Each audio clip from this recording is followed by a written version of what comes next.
In the bustling city of love and heartbreak, Sophie was an architect of affection.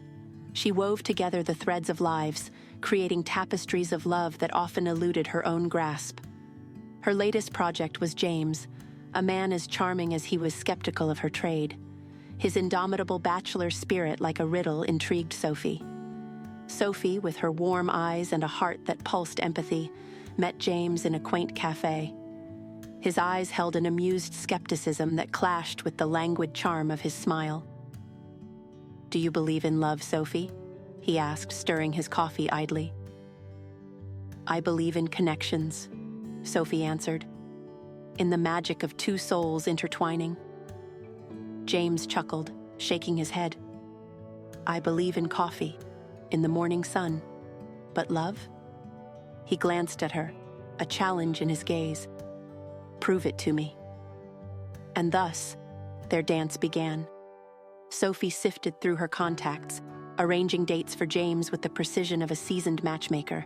But as weeks turned into months, a strange uneasiness gripped her. Each failed romance chipped away at her confidence, while James's skepticism only deepened. One rainy evening, Sophie found herself sharing an umbrella with James, their shoulders almost touching.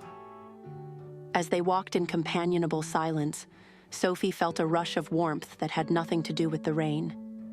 But she was a matchmaker, not the match. She quashed the burgeoning feeling, attributing it to the cold.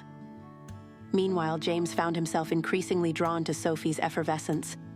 Her laughter was infectious, her spirit unyielding.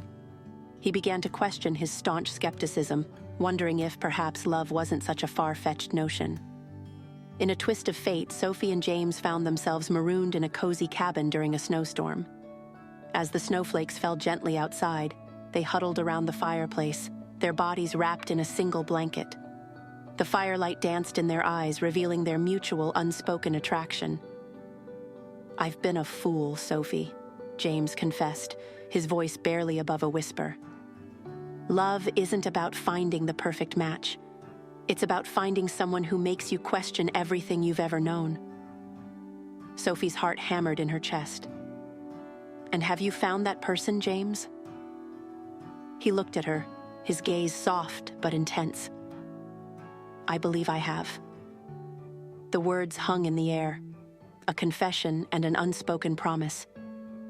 In the silence that followed, they leaned in, their lips meeting in a kiss as soft as the falling snow outside. It was a moment of profound understanding and the birth of a love that radiated warmth amidst the cold.